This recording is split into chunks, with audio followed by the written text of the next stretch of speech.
Hello! నేను mister B. మీరు చూస్తున్నారు opinion matters channel. Allu Arjun దేవుడు కాదు. అవును.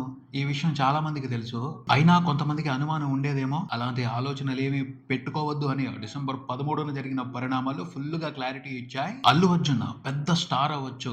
అతని దగ్గర వేల కోట్ల డబ్బు ఉండొచ్చు. కానీ చట్టం ముందు అతను కూడా సామాన్యుడే అని చాలా క్లియర్‌గా అందరికీ తెలిసింది. 'పుష్ప' మూవీలో పుష్పరాజ్‌ని ఎవరు అరెస్టు చేయలేకపోయారు. క్రిమినల్ స్మగ్లింగ్ చేస్తున్నప్పటికీ అతన్ని ఎవరూ పట్టుకోలేకపోయారు. ఎందుకంటే అది సినిమా కాబట్టి. రియాలిటీలో అలా జరగదు. చట్టం తన పని తను చేసుకుంటా వెళ్తుంది. చట్టం ముందు అందరూ సమానమే. ఈ విషయం అల్లు అర్జున్ అరెస్ట్‌తో క్లియర్‌గా అందరికీ అర్థమైంది. అల్లు అర్జున్ అరెస్ట్ తర్వాత చాలా విశ్లేషణలు వచ్చాయి.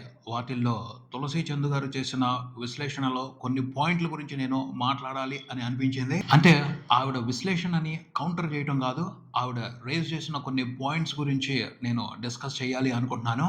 ఫస్ట్ పాయింట్ ఏమిటి అంటే అల్లు అర్జున్ అలా అరెస్ట్ అయ్యాడు, ఇలా బయటకొచ్చాడు. అతను అరెస్ట్ అయిన దగ్గర నుంచి జైలు నుంచి బయటకొచ్చేంత వరకు సిస్టమ్ మొత్తం పరుగులు పెట్టింది. అతను ఒక సెలబ్రిటీ కాబట్టి, అతని దగ్గర డబ్బు ఉంది కాబట్టి ఇలా జరిగింది. ఇదే విధంగా ఒక సామాన్యుడికి జరుగుతుందా? అంత సింపుల్‌గా ఒక సామాన్యుడు అరెస్ట్ అయ్యి జైలు నుంచి బయటికి రాగలుగుతాడా? చాలా మంది చిన్న చిన్న పెట్టి కేసులకు కూడా అండర్ ట్రయల్ ఖైదీలుగా జైళ్లలోనే మగ్గిపోతున్నారు. వాళ్ళని బయటకు తీసుకొచ్చే వాళ్ళు లేరు. సమన్యాయం జరగట్లేదు అని ఆవిడ చాలా స్ట్రాంగ్ గా మాట్లాడారు. పోతే ఈ విషయానికి అల్లు అర్జున్ కి ఎటువంటి సంబంధం లేదు.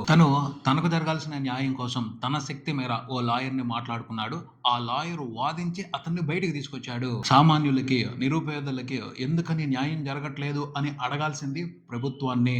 అల్లు అర్జున్ కూడా అరెస్ట్ చేసింది ప్రభుత్వమే. అల్లు అర్జున్ ఒక స్ట్రాంగ్ లాయర్ ని పెట్టుకుని చాలా ఫాస్ట్ గా బయటకు వచ్చాడు. మిగతా అందరికీ, సామాన్యులకి ముఖ్యంగా అంత ఫాస్ట్ గా న్యాయం ఎందుకు జరగట్లేదు అని నిలదీయాల్సింది వ్యవస్థని, ప్రభుత్వాన్ని, అల్లు అర్జున్ ని కాదు. ఇక్కడ ఇంకో విషయాన్ని మనం గమనించాలి.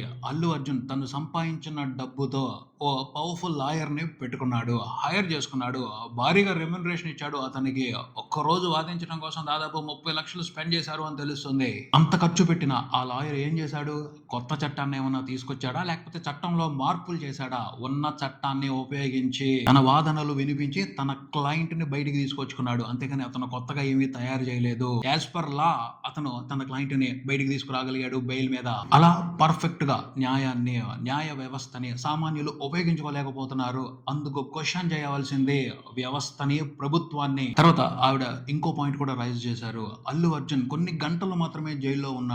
ఈ లోపే అతని కోసం చాలా మంది రోడ్డెక్కారు. అతను బయటకు వచ్చేంత వరకు రోడ్ల మీదే పడిగాపులు పడ్డారు. అతను సమాజానికి ఏం చేశాడు? ప్రజల కోసం పాటుపడుతూ, న్యాయం కోసం అన్యాయాన్ని ఎదురిస్తూ అక్రమంగా కేసులకి బలైపోయి జైళ్ళలో ఉన్న చాలా మంది, ప్రొఫెసర్ సాయిబాబా లాంటి చాలా మంది జైళ్ళకి వెళ్ళి 10 సంవత్సరాల పాటు జైళ్లలో ఉంటే వాళ్ళ కోసం ఎంతమంది రోడ్డు మీదకి వచ్చారు? వాళ్ళు కదా రియల్ హీరోలు. వాళ్ళ కోసం కదా పబ్లిక్ రోడ్డు మీదకి రావాల్సింది అని స్ట్రైట్ గానే చాలా సూటిగా అడిగారు తులసి చందు. ఈ విషయానికి సంబంధించి కూడా నిందించాల్సిందే సమాజాన్ని మేడం. ఎందుకంటే మెజారిటీ ఆఫ్ పీపుల్ కంఫర్టబుల్ గా ఉండటం కోసమే, సుఖంగా ఉండటం కోసమే ప్రయత్నాలు చేస్తున్నారు. వ్యాపారాలు చేసినా, ఉద్యోగాలు చేసినా, ఎంత కష్టపడినా చివరికి అందరూ వెతుక్కునేది కంఫర్ట్ నే. పుట్టినప్పటి నుంచి పేరెంట్స్, బంధువులు, స్కూల్కి వెళ్తే టీచర్స్ అరగదీసి పిల్లలకి చెప్పేది అదే, కంఫర్ట్ జోన్ లో ఉండండి అని. బాగా చదవండి, మంచి ఉద్యోగాలు తెచ్చుకోండి, జీవితంలో సెటిల్ అవ్వండి, ఇదే చెప్తున్నారు.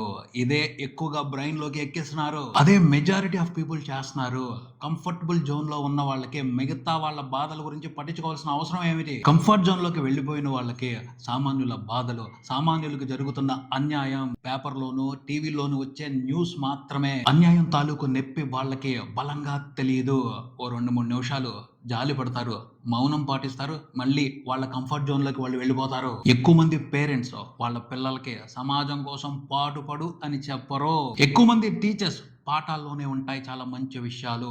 ఇవి మన హక్కులు, ఇవి మన చట్టాలు, మన హక్కుల్ని కాపాడుకోవాలి, మనకి అన్యాయం జరిగితే ఎదురు తిరగాలి, పోరాడాలి అని ఏ టీచరు చెప్పడు. అన్యాయాన్ని సహించొద్దు అని ఎక్కువ మంది చెప్పరు. పాఠాల్లో ఉన్నవి చదువు, నేర్చుకో, ఈ ప్రశ్నకి ఈ సమాధానం రాయి, 5 మార్కులు వస్తాయి. ఈ క్వశ్చన్ కి ఈ ఆన్సర్ రాయి, 10 మార్కులు వస్తాయి.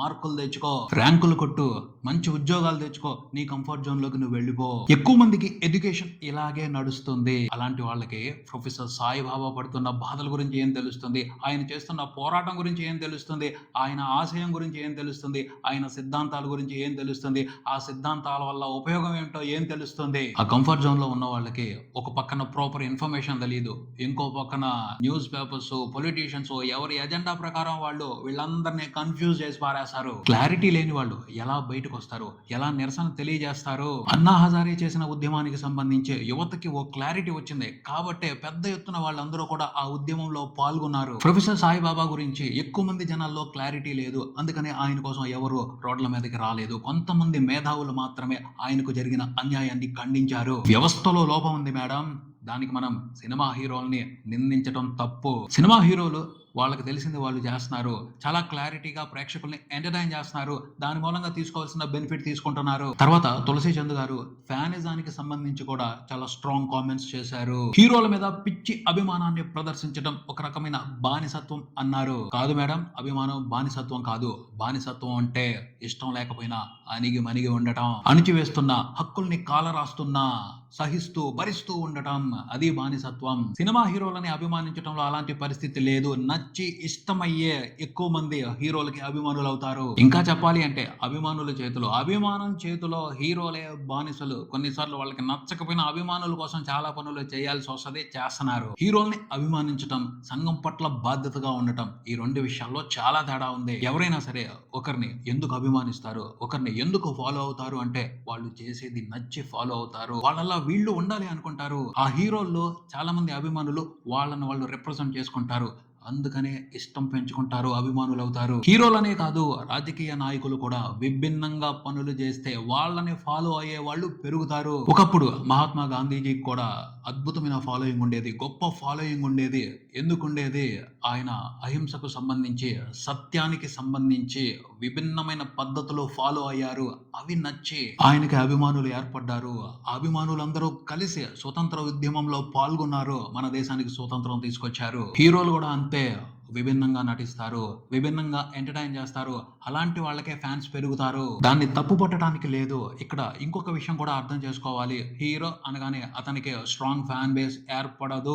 ప్రత్యేకంగా ఎంటర్టైన్ చేయగలిగిన వాళ్ళకే భారీ ఫ్యాన్ బేస్ ఉంటది. ఎంటర్టైన్మెంట్ అనే కాదు, ఏ ఆలోచన అయినా, ఏ సిద్ధాంతం అయినా క్లారిటీగా ఎక్కువ మంది ప్రజలకి దగ్గర అవ్వాలి, అప్పుడు ఆకర్షణ పెరుగుతుంది. ఆకర్షణ మొదలయ్యింది అంటే ఆటోమేటిక్ గా ఫాలోవర్స్ పెరుగుతారు. ఇది సినిమా ఎంటర్టైన్మెంట్ కి సంబంధించే కాదు, సామాజిక అంశాలకు సంబంధించి కూడా జరుగుద్ది. సామాజిక అంశాలకు సంబంధించి పోరాడుతూ విభిన్నంగా ప్రయత్నాలు చేసే వాళ్ళకి ఫాలోవర్స్ వస్తారు. వాళ్ళు కూడా ఫ్యాన్ బేస్ ని ఏర్పాటు చేసుకోవచ్చు, ఆ ఫ్యాన్స్ తో సమాజంలో మార్పు తీసుకురావచ్చు. కాకపోతే ఒక విషయం విస్తృతంగా జనాల్లోకి వెళ్ళాలి అంటే వాళ్ళకి స్పష్టంగా అర్థమయ్యేట్టు చేయాల్సిన అవసరం ఉంది. సినిమా వినోదానికి చాలా ఈజీగా కనెక్ట్ అయిపోతారు ప్రేక్షకులు, అందుకనే చాలా ఫాస్ట్ గా ఫ్యాన్ ఫాలోయింగ్ పెరిగిపోద్ది. కానీ సినిమా ఎంటర్టైన్మెంట్ మాదిరి ఒక సిద్ధాంతం జనాల్లోకి అంత ఈజీగా వెళ్ళదు.